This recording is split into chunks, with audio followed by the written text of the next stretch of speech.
Subject science, standard 7, स्थितिक विद्युत, lesson number 8, पाठ क्रमांक 8, स्थितिक विद्युत. थोडे आठवा. खालील प्रसंग तुम्ही अनुभवले आहेत का? या प्रसंगामध्ये तसे का घडले? केसांवर घासलेला प्लास्टिकचा कंगवा किंवा मोजपट्टी कागदाच्या कपट्यांना आकर्षित करते. पॉलिस्टर पडद्याच्या जवळून सारखे येणे जाणे केल्यास पडदा आपल्याकडे आकर्षित होतो. अंधारात ब्लँकेट हाताने घासून धातूच्या वस्तूजवळ नेल्यास ठिणगी पडते. असे आणखी कोणते प्रसंग तुम्हाला माहिती आहेत? विद्युत प्रभार. वरील सर्व उदाहरणांवरून आपल्याला काय समजले? ही उदाहरणे म्हणजे आपल्या सभोवतालच्या वस्तूंमध्ये भरपूर भरून असलेला जो विद्युत प्रभार असतो त्याची एक लहानशी झलक होय. अगदी आपल्या शरीरातही विद्युत प्रभार साठवलेला असतो. सर्व वस्तू अतिसूक्ष्म कणांच्या बनलेल्या असतात. विद्युत प्रभार हा त्या कणांचा एक आंतरिक गुणधर्म आहे. अशा प्रकारे जरी भरपूर विद्युत प्रभार असला तरी तो नेहमी लपलेल्या स्थितीत असतो, कारण त्या वस्तूत दोन विरुद्ध प्रकारचे प्रभार सारख्याच संख्येने असतात, धनप्रभार व ऋणप्रभार. हे दोन्ही जेव्हा समतोल असतात तेव्हा ती वस्तू उदासीन असते, म्हणजेच त्या वस्तूवर कोणताही निव्वळ प्रभाव राहत नाही. जर हे दोन्ही प्रभार समतोल नसतील तर ती वस्तू प्रभारित आहे असं म्हटलं जातं. दोन प्रभारित वस्तू एकमेकांवर कशा प्रकारे परिणाम करत असतील हे करून पहा. एका काचेच्या कांडीचा टोकाकडील भाग रेशमी कापडावर घासा. घर्षण क्रियेमुळे थोडासा प्रभार एका वस्तूवरून दुसरीवर जाईल, त्यामुळे दोन्ही वस्तू काहीशा प्रभारित होतील. ही कांडी एका दोरीने हवेत लटकवून ठेवा. आता वरील प्रकारचे प्रभारित केलेली काचेची दुसरी कांडी लटकवलेल्या कांडीच्या जवळ आणा. काय दिसले? दोन्ही कांड्या एकमेकींना दूर ढकलतात. यानंतर प्लास्टिकची एक कांडी घेऊन तिचे एक टोक लोकरीच्या कापडावर घासा आणि ते टोक लटकलेल्या काचकांडीजवळ न्या. आता काय दिसले? दोन्ही कांड्या एकमेकींकडे ओढल्या जातात. पहिल्या प्रयोगात काय आढळले? एकाच प्रकारचे प्रभार असलेल्या दोन कांड्या एकमेकींना दूर ढकलतात. याला प्रतिकर्षण असं म्हणतात. दुसऱ्या प्रयोगातून आपल्याला समजले की विरुद्ध प्रकारचे प्रभार असलेल्या कांड्या एकमेकांकडे ओढल्या जातात. यालाच आकर्षण म्हणतात. विद्युत प्रभाराला धनप्रभार आणि ऋणप्रभार अशी नावे बेंजामिन फ्रँकलिन या शास्त्रज्ञाने दिली. विद्युत प्रभाराचा उगम कसा होतो? सर्व पदार्थ हे कणांचे बनलेले असतात आणि हे कण अंतिमतः अतिसूक्ष्म अशा अणूंचे बनलेले असतात. अणूच्या संरचनेविषयी तपशील आपण पुढे पाहणार आहोत. आता एवढे माहिती करून घेणे पुरेसे आहे की प्रत्येक अणूमध्ये स्थिर असा धनप्रभारित भाग व चल असा ऋणप्रभारित भाग असतो. हे दोन्ही प्रभार संतुलित असल्यामुळे अणू हा विद्युतदृष्ट्या उदासीन असतो. सर्व वस्तू अणूंच्या बनलेल्या असतात, म्हणजेच त्या विद्युतदृष्ट्या उदासीन असतात. तर मग वस्तू विद्युत प्रभारित कशा होतात? विद्युतदृष्ट्या उदासीन असलेल्या अणूंमधील प्रभाराचे काही कारणांनी संतुलन बिघडते. जसे की काही विशिष्ट वस्तू जेव्हा एकमेकांवर घासल्या जातात तेव्हा एका वस्तूवरचे ऋण प्रभारित कण दुसऱ्या वस्तूवर जातात. ते ज्या वस्तूवर गेले ती वस्तू अतिरिक्त ऋणकणांमुळे ऋणप्रभारित होते. तसेच ज्या वस्तूवरून ऋणकण गेले ती वस्तू ऋणकणाच्या कमतरतेमुळे धनप्रभारित बनते. अर्थात घासल्या जाणाऱ्या दोन वस्तूंपैकी एक धनप्रभारित तर दुसरी वस्तू ऋणप्रभारित बनते. हे करून पहा. साहित्य: कागद, पॉलिथिन, नायलॉन कपडा, सुती कपडा, रेशमी कापड इत्यादी. सारणीत दिलेल्या वस्तू प्रथम कागदाच्या तुकड्याजवळ न्या. काय होतंय ते पहा. नंतर दिलेल्या साहित्यावर क्रमाक्रमाने घासा व कागदाच्या तुकड्याजवळ न्या. तुमचे निरीक्षण दिलेल्या तक्त्यामध्ये नोंदवा. हे नेहमी लक्षात ठेवा, प्रत्येक अणू हा विद्युतदृष्ट्या उदासीन असतो. त्यातील धन व ऋणप्रभाराचे प्रमाण समान असते. ऋणप्रभार काही कारणाने कमी झाल्यास अणू धनप्रभारित होतो. जरा डोके चालवा. सर्वच वस्तू घर्षणाने प्रभारित करता येतात का? माहिती आहे का तुम्हाला? सुमारे 2500 वर्षापूर्वी थेल्स या ग्रीक शास्त्रज्ञाच्या असे लक्षात आले की पिवळ्या रंगाचा राळेचा दांडा ॲम्बर लोकरी कापडाने घासला असता या दांड्याकडे पिसे आकर्षित होतात. ॲम्बरला ग्रीक भाषेत इलेक्ट्रॉन म्हणतात.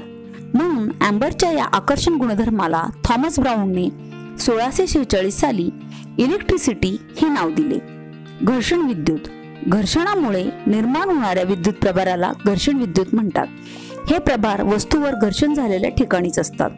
त्यामुळे ह्या विद्युत प्रभाराला स्थितिक विद्युत असे म्हणतात. वस्तूवर ते थोड्या वेळेपर्यंत राहतात. स्थितिक विद्युत मधील प्रभार दमट व ओलसर हवेमध्ये शोषले जातात. म्हणून हिवाळ्यामध्ये कोरड्या हवेत हे प्रयोग करून पहावेत. हे करून पहा. साहित्य: काही स्ट्रॉ, लोकरी कापड, पायमोजा किंवा हातमोजा आणि काचेची बाटली. कृती: बाटलीवर एक स्ट्रॉ ठेवा, दुसरी स्ट्रॉ तिच्या जवळ न्या. काय होतंय ते पहा. बाटलीवर स्ट्रॉ तशीच ठेवा, दुसरी स्ट्रॉ लोकरी कापडाने घासा व बाटलीवरील स्ट्रॉ जवळ न्या. काय होतंय ते पहा. आता 2 स्ट्रॉ घेऊन त्या एकाच वेळी लोकरी कापडाने घासा. त्यातील एक स्ट्रॉ बाटलीवर ठेवा व दुसरी तिच्या जवळ न्या. काय होतंय ते पहा. बाटलीवरील घासलेली स्ट्रॉ तशीच ठेवा. आता ज्याने घासली ते लोकरी कापड स्ट्रॉ जवळ न्या आणि या सर्व कृतींचे निरीक्षण करा. वरील सर्व कृतींचे निरीक्षण तक्त्यामध्ये नोंदवा.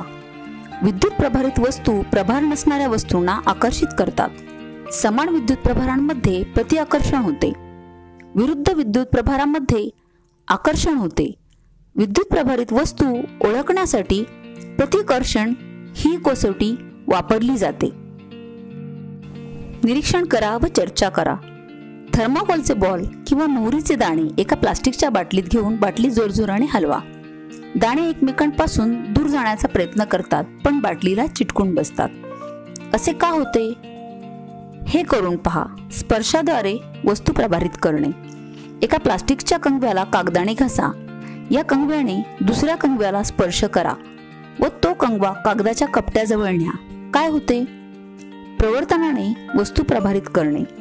कंगवा किंवा फुगा केसांवर घासा आणि चित्रात दाखवल्याप्रमाणे कंगवा पाण्याच्या बारीक धारेजवळ न्या. काय होते ते पहा. आता कंगवा पाण्याच्या धारेपासून दूर न्या आणि काय होते ते पहा.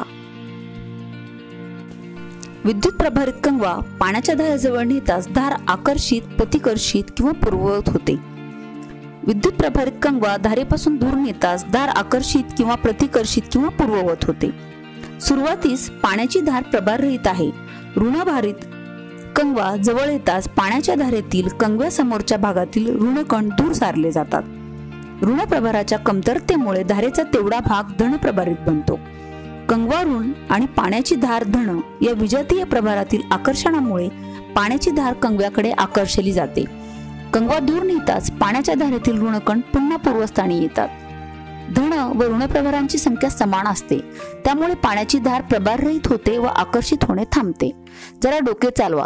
भिंतीजवळ प्रभारित फुगा नेल्यास तो भिंतीला का चिकटतो हे नेहमी लक्षात ठेवा.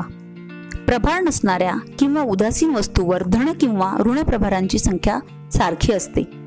प्रवर्तनाने जवळ असताना निर्माण झालेला विद्युत प्रभार फक्त विद्युत प्रभारित वस्तू जवळ असेपर्यंत टिकतो. हे करून पहा. खराब झालेली ट्यूबलाईटची नळी अंधारात ठेवा. पातळ पॉलिथिन पिशवी तिला जलद गतीने घासा. काय झाले? असे का घडले? ऋणप्रभारित फुग्याजवळ प्रभार नसणारी ॲल्युमिनियमची गोळी आणल्यास खालील क्रिया घडतात. अचित्रात प्रवर्तनामुळे दुसऱ्या वस्तूमध्ये विरुद्ध प्रभार निर्माण होतो व दोन्ही वस्तू एकमेकांकडे आकर्षित होतात. आ चित्रामध्ये दोन्ही वस्तूंचा स्पर्श एकमेकांना होताच दोन्ही वस्तू समान प्रभारित होतात आणि ई चित्रामध्ये समान प्रभार एकमेकांना प्रतिकर्षित करतात. सुवर्णपत्र विद्युतदर्शी हे वस्तूवरील विद्युत प्रभार ओळखण्याचे साधे उपकरण आहे. यात तांब्याच्या दांड्याला वरच्या टोकाला धातूची चकती असते तर दुसऱ्या बाजूला सोन्याची 2 पातळ पाने असतात. हा दांडा बाटलीमध्ये ठेवलेला असतो जेणेकरून चकती बाटलीच्या वर राहील. प्रभार नसणारी वस्तू चकतीजवळ नेली तर पाने मिटलेलीच राहतात. प्रभारित वस्तू चकतीजवळ नेताच दोन्हीही पाने सजातीय विद्युत प्रभारामुळे प्रतिआकर्षित होतात, म्हणजेच एकमेकांपासून दूर जातात. हाताने चकतीला स्पर्श करताच पाने जवळ येतात, कारण पानांमधील प्रभार स्पर्शामुळे आपल्या शरीरातून जमिनीत जातो व पाने प्रभाररहित होतात. जरा डोके चालवा. विद्युतदर्शीत सोन्याऐवजी दुसऱ्या धातूची पाने लावता येतील का? त्या धातूत कोणते गुणधर्म असले पाहिजेत? असे होऊन गेले. सन 1752 मध्ये बेंजामिन फ्रँकलिनने आपला मुलगा विल्यम याच्यासोबत पतंग उडवण्याचा प्रयोग केला. हा पतंग रेशमी कापड, देवदार झाडाचे लाकूड व धातूची तार वापरून तयार केला होता. धातूची तार अशा प्रकारे जोडली की जिचे एक टोक पतंगाच्या वरच्या बाजूला तर दुसरे टोक पतंगाच्या दोराशी जोडले. ज्या दिवशी पतंग उडवला त्या दिवशी आकाशात विजा चमकत होत्या. पतंगाची तार ढगांना स्पर्श करताच विद्युत प्रभार ढगातून पतंगावर स्थानांतरित झाला. तेव्हा पतंगाची सैल दोरी ताटलेली होती. हा विद्युत प्रभार दोरीतून जमिनीपर्यंत पोहोचला व जमिनीला दोरीचा स्पर्श होता ठिणगी पडली. वीज म्हणजे विद्युत प्रभाराचे रूप आहे हे त्याने स्पष्ट केले. वातावरणातील विद्युत प्रभार. आकाशातील ढग, मेघगर्जना, विजा चमकणे या गोष्टींचा अनुभव आपण घेतला आहे. कधी कधी झाडावर किंवा इमारतीवर वीज पडून लोकांचा व जनावरांचा मृत्यू झाल्याचे आपण वाचतो. हे कसं घडतं व घडू नये म्हणून आपण काय उपाय करता येतील? आकाशात वीज चमकते, जमिनीवर वीज पडते म्हणजे नेमके काय घडते? वीज चमकणे. आकाशात जेव्हा हवा आणि ढग घासले जातात तेव्हा वर असणारे काही ढग धनप्रभारित तर खाली असणारे काही ढग ऋणप्रभारित बनतात. वीज चमकणे व पडणे या मागील विज्ञान गुंतागुंतीचे आहे, म्हणून आपण सपाट जमिनीवरील आकाशातील एक ऋणप्रभारित तळ असलेल्या ढगाचा विचार करू. जेव्हा ढगाच्या तळाचा ऋणप्रभार जमिनीवरील प्रभारापेक्षा खूप जास्त होतो तेव्हा टप्प्याटप्प्याने ऋणप्रभार जमिनीकडे वाहू लागतो. अतिशय जलद 1 सेकंदापेक्षाही खूप कमी वेळात ही घटना घडते. यावेळी विद्युत प्रवाहामुळे उष्णता, प्रकाश व ध्वनी ऊर्जा निर्माण होते. वीज पडणे. विद्युत प्रभारित ढग आकाशात असताना उंच इमारत, झाड यांच्याकडे वीज आकर्षित होते हे तुम्हाला माहितीच असेल. वीज पडते तेव्हा इमारतीच्या छतावर किंवा झाडाच्या शेंड्यावर प्रवर्तनाने विरुद्ध विद्युत प्रभार निर्माण होतो. ढग आणि इमारत यांच्यातील विरुद्ध प्रभारातील आकर्षणामुळे ढगातील प्रभार इमारतीकडे प्रवाहित होतो. यालाच वीज पडणे असे म्हणतात. जरा डोके चालवा. वीज पडून कोणते नुकसान होते? वीज पडल्यावर होणारी हानी टाळण्यासाठी काय उपाय कराल? माहिती आहे का तुम्हाला? विजेमुळे निर्माण होणारी प्रचंड उष्णता आणि प्रकाशामुळे हवेतील नायट्रोजन व ऑक्सिजन यांच्यात रासायनिक क्रिया होऊन नायट्रोजन ऑक्साईड वायू तयार होतो. हा वायू पावसाच्या पाण्यात मिसळून जमिनीवर येतो व जमिनीची सुपीकता वाढवणारे नत्र पुरवतो. विजेच्या ऊर्जेमुळे हवेतील ऑक्सिजनचे ओझोनमध्ये रूपांतर होते. हा ओझोन वायू सूर्यापासून येणाऱ्या हानिकारक अतिनील किरणापासून आपले रक्षण करतो.